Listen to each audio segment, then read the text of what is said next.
Guys, तो आज ये है अपना नया ब्लॉग। और आज मैं जा रहा हूँ अपनी बाइक की सर्विस करवाने के लिए, जो कि काफ़ी टाइम से पेंडिंग थी, क्योंकि अब थोड़ा सा ज़्यादा वो आवाज़ करने लग गई है।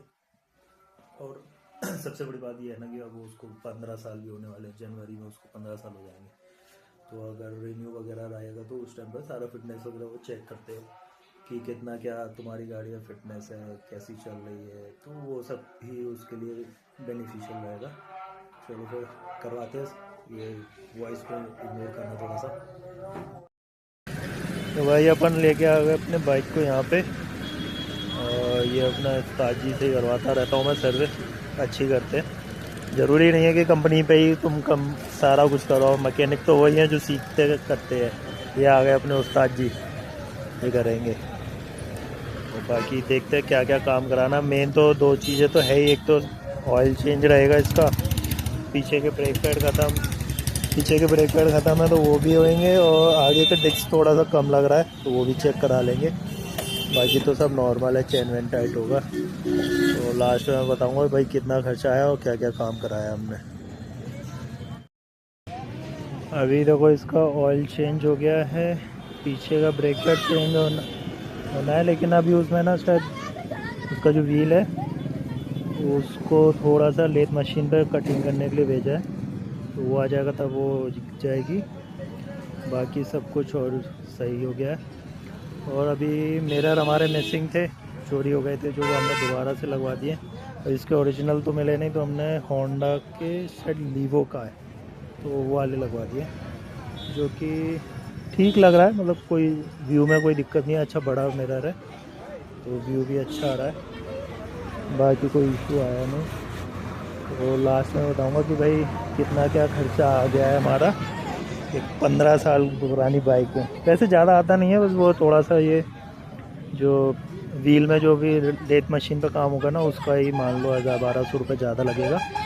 बाकी तो सब नॉर्मल है और नॉर्मल बाइकों की तरह बाकी हो जाता। फिर मैं चला के देखूँगा, फिर मैं बताऊँगा कि भाई सब कुछ सही हो गया है कि नहीं। और हम लोग लॉन्ग ड्राइव के लिए या लॉन्ग टूर की राइड के लिए सही है या बाइक के नहीं है।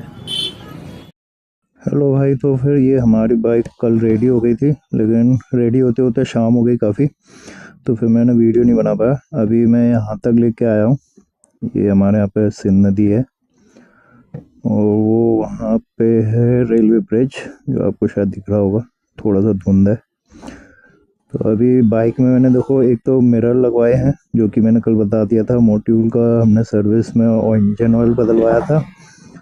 और यहाँ पे हमने बदलवाए थे इसका ब्रेक शू, प्लस इसके जो ड्रम के अंदर जो रिंग होती है वो भी हमने इसकी बदलवा दी थी, क्योंकि वो ब्रेक पकड़ नहीं रहा था। तो ओवरऑल गाड़ी में जो ज़्यादा खर्चा नहीं आया, मेजरली इसका ही खर्चा है, क्योंकि ये लेथ मशीन पे गया था। और लेथ मशीन पे जाने की वजह से 1200 रुपये का ये ही, मतलब इसका जो रिंग होता है जो ड्रम के अंदर यहाँ पे होता है, तो वो हमने चेंज किया था। तो वो चेंज होने की वजह से 1200 रुपये उसमें लगे थे। बाकी brake shoe, brake pad, service, engine oil वगैरह, क्लीन एंड ये सारा कुछ किया, तो उसकी वजह से ऑलमोस्ट 2500 रुपये हमारे इस बाइक में विथ मिरर लग गए हैं। बाकी अभी मैंने ज़्यादा नहीं चलाया, 10-12 किलोमीटर ही आया हूँ, तो उसमें मेरे को अभी तक तो ठीक लग रही है। बाकी अभी और चला के देखते हैं। मैं 30-40 किलोमीटर और चलाऊँगा। मेरे को दतिया में काम है तो मैं वहाँ जा रहा हूँ, वहाँ तक देखते हैं कितना क्या है। बाकी फुल टैंक हमने करा लिया है इसमें। और ये मेरी अभी इतनी चल गई, ये नया मीटर है, क्योंकि इस जब 30,000 के समथिंग कुछ चली थी, तब इसके ऊपर कुछ घर में कंस्ट्रक्शन चल रहा था, तब इस पर ईंट गिर गई थी। तो ये मीटर और प्लस ये पूरा लाइट वगैरह ये सारा कुछ ओरिजिनल चेंज करवाया था हमने। तो उसके बाद से मतलब अगर मेरी देखी जाए तो टोटल गाड़ी चल गई है 37,000 के समथिंग कुछ चल गई है। 38 मान के चलो, और 200 किलोमीटर के बाद में 38 हो जाएगा, तो कोई इशू नहीं है। गाड़ी अभी तक तो बढ़िया चल रही है, लेकिन 15 साल हो गए। जनवरी में इसका रिन्यू होगा आरसी। तो 15 साल पुरानी गाड़ी, वो भी हीरो होंडा की। तो मुझे नहीं लगता कि मतलब अभी मेरे को कोई नई बाइक की ज़रूरत है, और लगेगा तो देखेंगे इसको, मतलब इसको अगर निकाल दूंगा तो ही मैं नया लूँगा, नहीं तो इसको ही चलाने वाला हूँ मैं। और आगे लॉन्ग ड्राइव भी, सोलो राइड वगैरह मैं करने वाला हूँ इस पे। आई थिंक रिकॉर्डिंग अभी शुरू हो गई है। और ये मेरा कुछ सेटअप है, शायद आपको दिख रहा होगा। और मुझे ऐसा क्यों लग रहा है, ये थोड़ा सा ज़्यादा नीचे हो गया है। बाइक वगैरह सब दिख रही है। चलो भाई स्टार्ट करते हैं और देखते हैं कैसा चल रहा है। पिकअप वगैरह तो सब बेहतरीन हमेशा से ही रहा है इसका। बहुत जल्दी मतलब स्पीड गेन कर लेती है। और हो सकता है अभी थोड़ा सा विंड नॉइज़ की वजह से मेरी आवाज़ कम आ रही होगी, तो फिलहाल ठीक है। थोड़ा सा मैनेज कर लेना भाई, क्योंकि नए नए ब्लॉगर हैं भाई हम लोग, अभी इतना बजट नहीं है कि तुरंत के साथ में कैमरा ले लें, सारा कुछ ले लें। तो आपको व्यू सही आ रहा होगा। तो ये 50 पे मतलब बिल्कुल 50-60 तो इतना आराम से जाती है। और अभी 50-60 में जैसे 55 चल रहा है, तो यहाँ पे मेरे को कोई वाइब्रेशन नहीं है। सस्पेंशन बहुत बढ़िया काम कर रहे हैं अभी तक इसके, और ऑलमोस्ट ओरिजिनल ही है जो भी अभी तक है। तो मैंने अभी तक ज़्यादा कुछ चेंज कराया नहीं है गाड़ी में। क्लच वगैरह हाँ शायद हुई थी चेंज, जितना मुझको याद है एक बार क्लच चेंज हुआ है। तो अभी ये 60 पे भी चल रही है, कोई वाइब्रेशन नहीं है। 65-67 पे हल्का सा बजीनेस है ये फुट पैक्स पे। हैंडल वगैरह पे तो अभी भी वो भी कुछ नहीं है। और 65 पे बढ़िया मतलब हल्का हल्का फुट पैक पे जो है ना, दोनों साइड में हल्का हल्का वाइब्रेशन आ रहा है। थोड़ा और खींच के देखते हैं। बाकी स्मूथ चल रही है, इंजन ऑयल बदलने की वजह से और थोड़ा सा स्मूथ हो गई है गाड़ी। और जैसे ही 70 क्रॉस करते हैं ना, तो वो बजीनेस भी फुट पैक पे से खत्म हो गई है ऑलमोस्ट। तो अभी वो भी नहीं है महसूस हो रहा है। बाकी तो आप पिकअप वगैरह तो बेहतरीन चल रहा है। मुझे लगता है कि मैं अभी इस पे लॉन्ग राइड कर सकता हूँ। तो जो रजिस्ट्रेशन हमारा रिन्यू होगा वो ऑलमोस्ट शायद 5 ईयर्स के लिए हो जाएगा। मुझे लगता है मैं अगले 5 साल इसको अच्छे से रगड़ सकता हूँ गाड़ी को। मतलब रगड़ना इन द सेंस मतलब इसको फुल पोटेंशियल इसका यूज़ कर सकता हूँ। अभी तक मैंने जो इसको सिर्फ जॉब्स और अपने लोकल यूज़ के लिए ही चलाया है। ज़्यादा कुछ मैंने अभी तक इस पर लॉन्ग राइड ऐसा कुछ ऐसा किया नहीं है। हाँ ये अपना जो रक्षाबंधन था अगस्त के समथिंग में, मैं अपनी बहन के पास गया था कानपुर। तो वो वन स्ट्रेच पे मतलब वो ऑलमोस्ट 300 किलोमीटर है। तो नॉन स्टॉप में गया था बेहतरीन स्पीड से, और मतलब माइलेज भी इसका बहुत बढ़िया दिया था, जो मैंने अपने पिछले व्लॉग में डाला हुआ है। तो आप वहाँ पे जाके चेक कर सकते हो। ऑलमोस्ट 50 के समथिंग का एवरेज दिया था इसने। और जबकि मैं रिकॉर्ड नहीं कर पाया था क्योंकि उस टाइम पे मेरे पास ये सेटअप नहीं था। तो तब इसने मेरे को दिया था अराउंड 50 का एवरेज दिया था 90 की स्पीड पे। ऑलमोस्ट मैं हमेशा 90 ही चलता रहा था। मैंने झांसी से मैंने फुल टैंक कराया था, और दोबारा लौट के ही मैंने फुल टैंक कराया था। तो पूरा सारा कुछ मेरे पिछले व्लॉग में पड़ा हुआ है, जो इसमें आपको मिल जाएगा चैनल पे। बाकी अब मैं थोड़ा सा रोड खाली मिला तो मैं थोड़ा सा भगा के देखूंगा। इस पॉइंट पे आके ना, यहाँ पे सारा वाइब्रेशन सब कुछ सब खत्म हो जाता है। पता नहीं कैसे, मतलब कम स्पीड पे हल्का सा बजीनेस आता है, और यहाँ पे जैसे हम लोग 85 के ऊपर पहुंचते हैं, ये यहाँ पे सारा कुछ खत्म कर देती है ये बाइक। ये पता नहीं है ये कैसी इंजीनियरिंग है कि भाई कम पे थोड़ा सा वाइब्रेशन ज्यादा है, यहाँ पे बिल्कुल खत्म हो जाता है। मे भी ये हो सकता है कि हम जो विंड का वो इतना ब्लास्ट इतना हो जाता है कि हमको पता ही नहीं चलता है कि बजीनेस हो रही है या नहीं हो रही है। तो भाई मैं इस बाइक से अभी तक मैं फुल सेटिस्फाइड चलता हूँ, क्योंकि मैं मतलब ये मेरी वन हैंड बाइक है, क्योंकि मेरे अलावा इसको घर में कोई और चलाता भी नहीं है। जो भी है सब मेरे हैंड है, और सारा कुछ मैं इसको है ना टिप टॉप रख के रखता हूँ, भले ही चले ना चले। कम चलती है लेकिन मतलब ऐसा नहीं कि भाई इसको पड़ा है तो पड़ी है।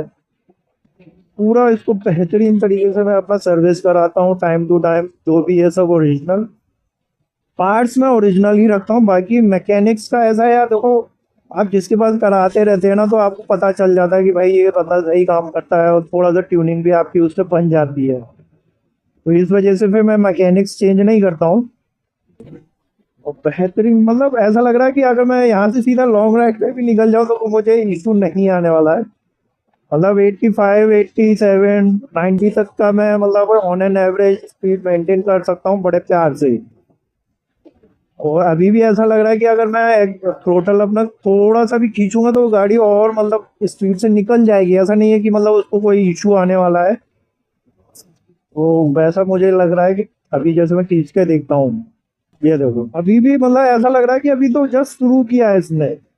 90 95 बिल्कुल इतना प्यार से जा रही है, मतलब स्पीचलेस हो गया हूँ मैं। मतलब ये अच्छा गाड़ी है, मतलब 15 bhp इसका मतलब जो है इसका स्पेक्स है इंजन का। जब ये आती थी तो उसके अकॉर्डिंग 15 bhp है और टॉर्क भी ऑलमोस्ट ठीक ठाक है। तो मतलब अगर इंडियन रोड कंडीशन के हिसाब से देखें, जैसे ये अचानक से मतलब ब्रेक लगाती है लोगों ने और रोड भी थोड़ा ऐसे उससे ऊपर खाबड़ है, तो मतलब मुझे लगता है कि भाई अगर आप 60 70 का स्पीड अगर मेंटेन कर पा रहे हैं किसी भी बाइक पे विदाउट एनी मतलब कोई थकान के, और मतलब अगर इंजन पे स्ट्रेस नहीं आ रहा है, तो वो परफेक्ट बाइक है। ऐसा कुछ नहीं है कि मतलब कोई छोटी सीसी का बाइक है तो कोई इश्यू आएगा आपको, ऐसा कुछ नहीं है। और मैं तो ये मानता हूँ भाई जो आपके पास व्हीकल है आप उससे घूमो। जरूरी नहीं है कि भाई आप हाई एंड बाइक ही लो या फिर मतलब कुछ बड़ा, हाँ आप ले सकते हो वो अच्छी बात है। अगर नहीं है तो भाई मैं तो कह रहा हूँ अगर स्प्लेंडर भी है आपके पास तो स्प्लेंडर कम नहीं है। ये देखो नाम लिया स्प्लेंडर हाजिर, वो भी खींच रहा है, मस्त खींच रहा है भाई। मतलब मैं 66 चल रहा हूँ तो आप ये अंदाजा लगा लो ये 70 के ऊपर चल रहा होगा बंदा भी। बेहतरीन खींच रहा है भाई। 99 सीसी 98 सीसी पूरा इसका इंजन है। आप सोचो वो मतलब खींचे जा रहा है, और मतलब ऐसा नहीं है कि वो कहीं जा नहीं सकता। भाई गांव में सबसे ज्यादा यही यूज हो रही है। अर्बन एरिया को तो नहीं पता, रूरल में तो भाई स्प्लेंडर मतलब उस्ताद जी, जो जट प्रभजोत भाई बोलते हैं ना, तो उस्ताद ही है। तो मतलब अच्छी गाड़ी है। और फिर जो मैं बोल रहा था कि आपके पास जो गाड़ी है वही सबसे बेस्ट है, क्योंकि आप उसको इन एंड आउट पूरा समझते हो कि कहाँ क्या प्रॉब्लम है, कहाँ क्या दिक्कत आ सकती है, क्या चीजें मैंने चेंज कराई हैं।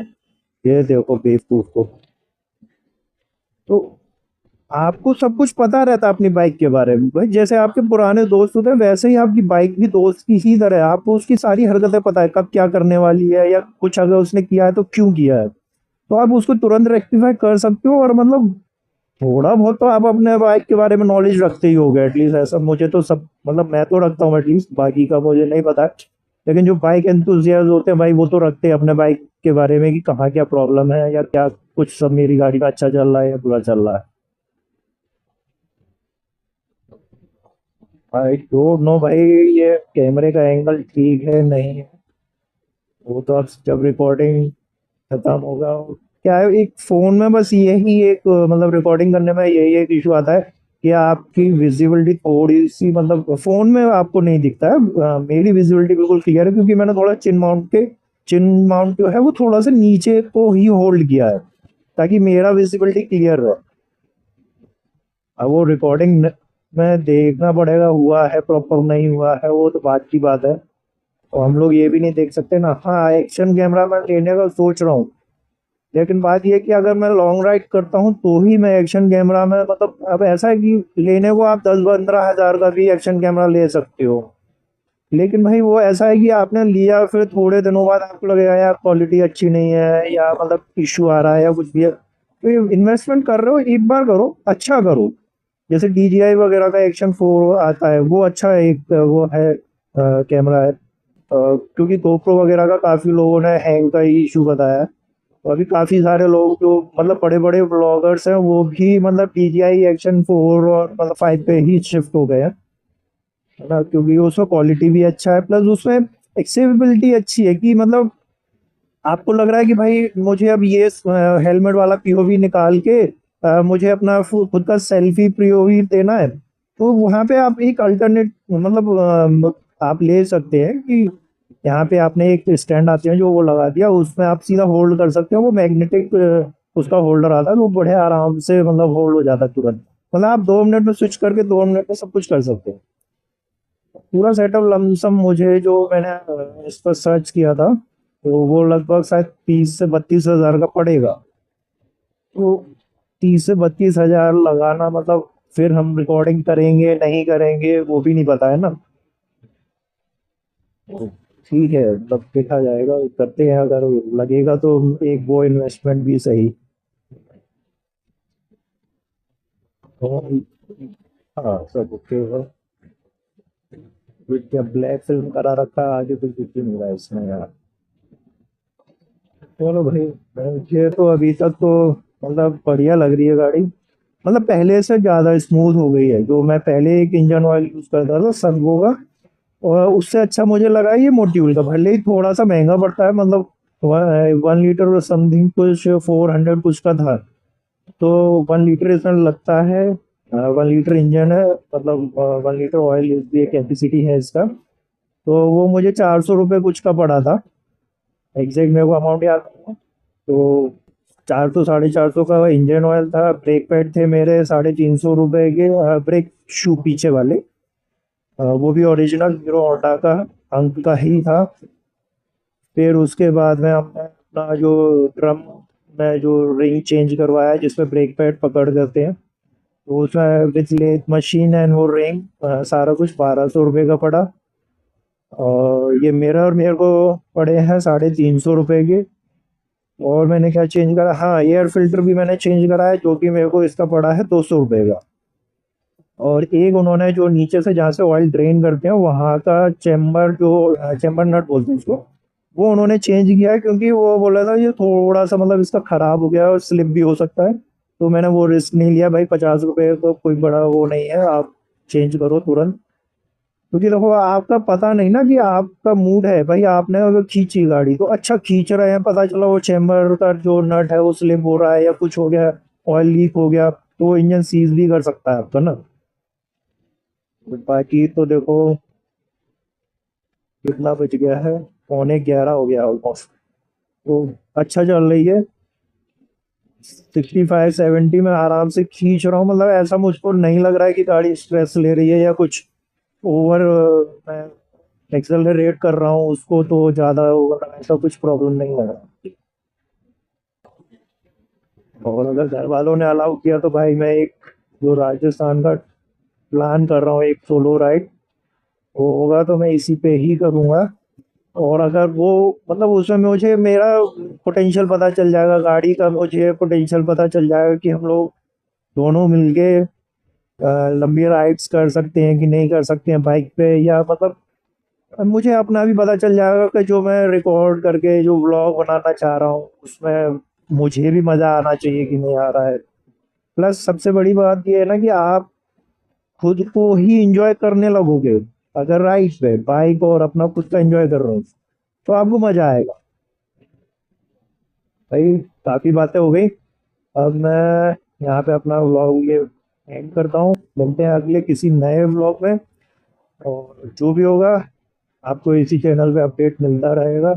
अगर मैं राइड करूंगा तो उसमें सारा कुछ बताऊंगा कि भाई एक 150 सीसी बाइक, वो भी 15 साल पुरानी, अगर आपकी टिप टॉप कंडीशन में है तो आपको नई बाइक की ज़रूरत है या नहीं है, इंडिया घूमने के लिए या मतलब लॉन्ग राइड करने के लिए। तो वो भी मैं आपको बताता जाऊंगा। तो मिलते हैं किसी नए व्लॉग में। टिल देन बाय बाय, आप अपना ख्याल रखिए और भगवान को याद रखिए। चलिए बाय।